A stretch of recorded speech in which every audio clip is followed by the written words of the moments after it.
when people lie on their deathbed, I rarely expect that anyone will say, I wish I worked X more hours to generate Y more of revenue. Erika Cheung is the perfect example of if you don't stand for something, you'll fall for anything. She is a modern-day hero who spoke out against the company that had attempted to bully her into submission through guerrilla-style tactics. And now viewers get to see it all play out on the screen with the Hulu miniseries The Dropout.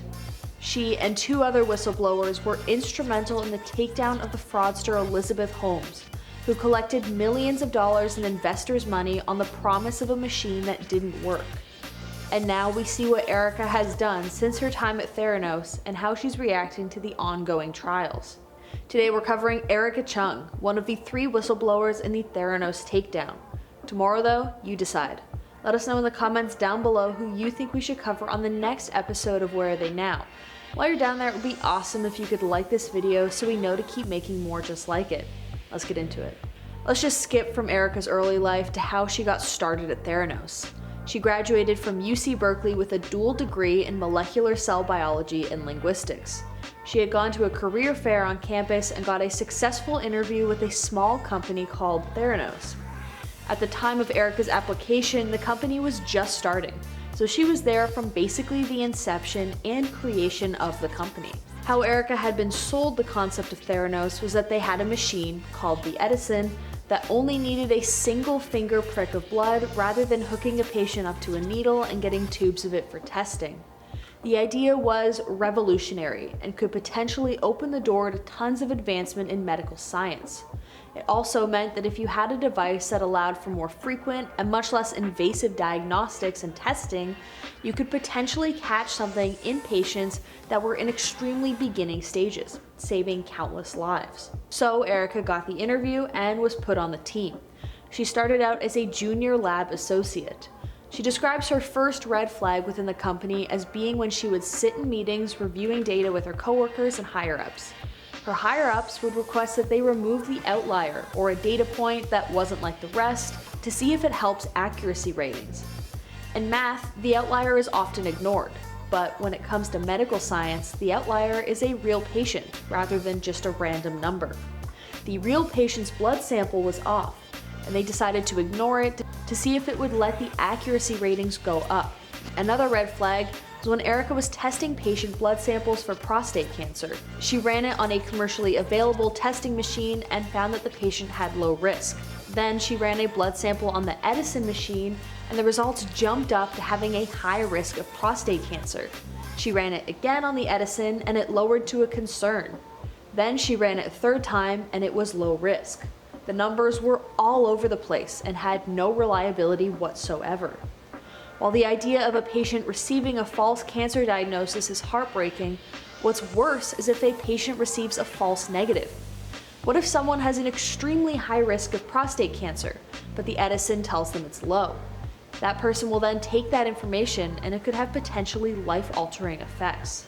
When she took her concerns to Sunny Balwani, he told her off, stating that she didn't know what she was talking about and that she should only be doing what they pay her to do, which is essentially to lie. So she met with Tyler Shultz, who was also becoming disillusioned with the way that the company was being run, and they went right to Tyler's grandfather, who was on the board of directors and the ex-Secretary of State for the US.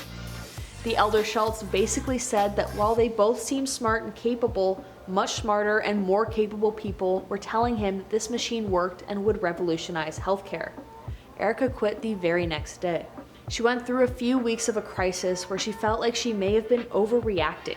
I mean, everyone was telling her she was, and Elizabeth Holmes was gracing every magazine cover like she was a hero.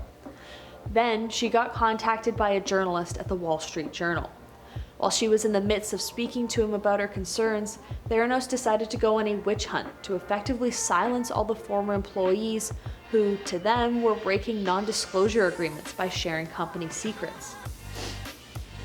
Theranos intimidated Erika, threatening her and her family with legal ramifications if she not only talked to journalists, but also if she had any contact with other employees, both currently working and not. Private investigators were called to follow her, She was watched in her home, and so Erika called a lawyer who told her to report to a regulatory agency. She was so petrified about her physical safety that she begged the agency not to reveal her identity. Remember, she was 22 at this point, and this was her first professional career, so I completely understand that fear. So Erika was the one to tip off the Scientific Lab Regulation Company, which is basically the feds of scientific ethical practices, and what was going on at Theranos, which is essentially the sole decision that took down the company. Her whistleblowing led the regulators to shut down Holmes' lab and prevent them from sending their blood test results to real patients. And so now, after she effectively saved lives, we catch up to just exactly where Erika Cheung is now. In 2021, Erika testified against Elizabeth during her trial. She describes the constant bullying and the culture of silencing those who tried to speak up for their rights and to advocate for patients and reliable test results. Being that she was the one who instigated the takedown, she was called to provide proof of the private investigators sent to harass her. She also provided proof of the emails that were sent to her to effectively gaslight her into thinking that she didn't know what she was talking about. All while she held the data to show that, quote, the accuracy of the Edison machine was like a coin toss. Effectively, she basically personally handed Elizabeth Holmes the guilty sentence. As it stands now, Elizabeth hasn't been charged yet, but that's only a matter of time. Similarly with Sunny Balwani, because he was tried separately, his trial is still underway. We don't yet have a sentence for Sunny, but if Elizabeth's guilty status is any indication, I can pretty well say with some certainty that Sunny's will be as well. The two will also probably face jail time and heavy fines for duping billions of dollars out of investors for a machine that didn't really exist. They lied and schemed their way on a machine that barely worked. Additionally, I got most of the information for this video in a TED Talk that Erika conducted back in November 2020. She has dedicated years of her life to informing and advocating for employees who speak up if they witness something wrong within their company. She is the co-founder and CEO of Ethics and Entrepreneurship and describes herself as a, quote, medical researcher turned technology and innovation ecosystem builder.